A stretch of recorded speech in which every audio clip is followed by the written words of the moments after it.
नमस्कार मंडळी, स्वागत आहे तुम्हा सर्वांचं आज नवीन व्हिडिओमध्ये।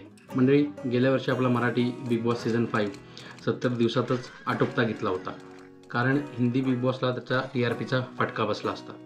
आता हिंदी बिग बॉस सीझन 19 चालू झालेला आहे। ऑलरेडी त्याला 1 महिना पूर्ण होत आहे। तसं पाहिलं तर मी हिंदी बिग बॉस फारसा बघत नाही गेले 3-4 वर्ष।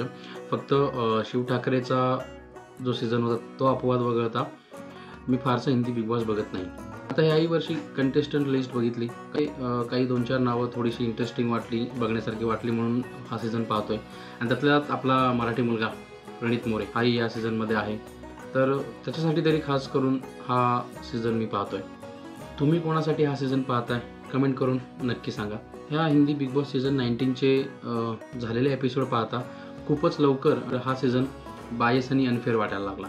4थ्या आठवड्यात 2-2 जण सिक्रेट रूममध्ये जाऊन येतात, पण एकाच ग्रुपला विकेंडच्या वारला झाडलं जात आहे, त्यांचा ग्रुप फोडला जातोय, त्यांच्या फ्रेंडशिपमध्ये दरार कशी आणता येईल याचे प्रयत्न केले जात आहेत। पुढे होईल तेवढे प्रयत्न चालू आहेत त्या एकाच ग्रुपला दुबळा करण्यासाठी। दुसरीकडे आम्हाला ग्रुपबद्दल एक अवाक्षर काढलं जात नाही। गेले 4 आठवडे झालेल्या त्यांच्या चुका, त्यांचे वापरले गेलेले अपशब्द, शिव्या वगैरे यांचा कुठे एक चकार शब्द काढला गेला नाही विकेंडच्या वारमध्ये।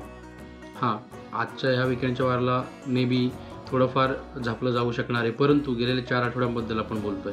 घरचं राशन लपवणं हा एवढा गंभीर मुद्दा असताना सलमान स्वतः सपोर्ट करतो, म्हणतो तुम्ही कशाला यांना सांगितलं, मी तर बोलणार पण नव्हतो।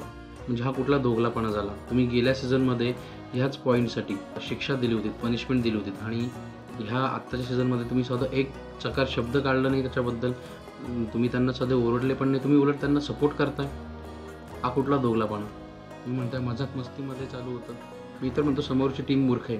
तो आठवड्याचा विकेंडचा वार जेव्हा झाला त्यानंतर ह्यांनी सुद्धा आत्ता ह्या 2 आठवड्यामध्ये ते राशन वगैरे लपवणं, कपडे लपवणे असल्या गोष्टी करायला पाहिजे होत्या, म्हणजे खरं रूप जे आहे ते बरोबर समोर आलं असतं।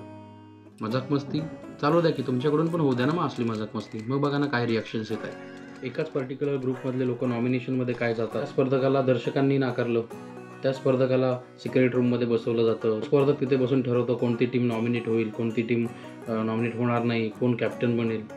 काय मूर्खाचा बाजार चालवला आहे? एवढ्या खुलेआम प्रेक्षकांना मूर्ख नका बनवू।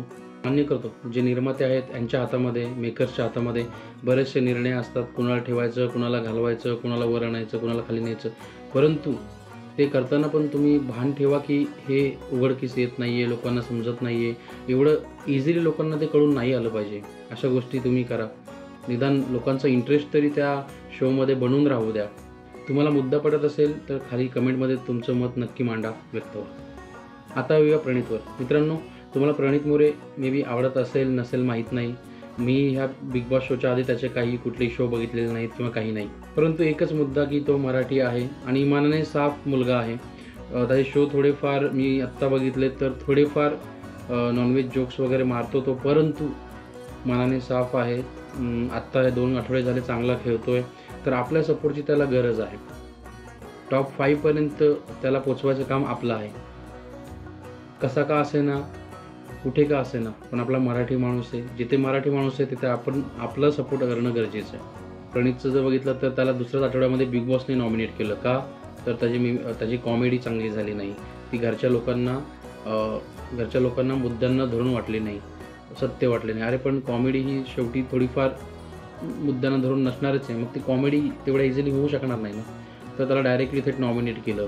त्यानंतर बऱ्याच वेळा त्याला निग्लेक्ट केलं जातं। सलमान तर त्याला विकेंडच्या वारला काही बोलत पण नाही, सांगत पण नाही, मुद्दे पण काढत नाही, म्हणजे एक प्रकारे आहे ना तिकडे बिग बॉसच्या ह्याच्यामध्ये एक पर्टिक्युलर ग्रुपला पुढे आणण्याचा प्रयत्न होतोय। परंतु आत्ता गेले 2 आठवडे प्रणित चांगलं करतोय, त्यांचा ग्रुप चांगलं पुढे येऊन मुद्दे मांडतोय, तर त्यांना सपोर्ट करणं आपलं काम आहे। सलमानचे शब्द आठवा, सलमान तर जसं काय प्रणितला बदला घेण्यासाठीच घरी आणून ठेवला तिथे बिग बॉसच्या, आणि तो कुणाला तरी म्हटला होता, आय थिंक काजलला, की इसका घर मेरे पे ही चलता है। मला ह्यावरती एकच बोलायचं वाटेल की प्रत्येकाचं ह्या इंडस्ट्रीमध्ये, या जगामध्ये प्रत्येकाचं घर कुणा ना कुणावरती चाललेलं असतं, मग तो सलमान असू द्या, प्रणित असू द्या, तर तुम्ही किंवा मी, प्रत्येकाचं घर एकमेकावर चाललेलं आहे। प्रेक्षकांमुळे तुमची इंडस्ट्री आहे, प्रेक्षकांमुळे तुम्ही आहेत, आणि मे बी तुमचे काही मुद्दे जे आहेत ते वापरून तो त्याचं करिअर चालवतो, यात काही वेगळं असं काही नाही आहे। तर मित्रांनो, आपण हिंदी बिग बॉस 19 सीझनचे जे मुद्दे आपल्याला पटणार नाहीत, ज्या गोष्टी अयोग्य वाटतील, ज्या गोष्टी आपल्याला आपल्या ह्या कंटेस्टंट्सला सपोर्ट करण्यासाठी मांडणं योग्य वाटेल ते आपण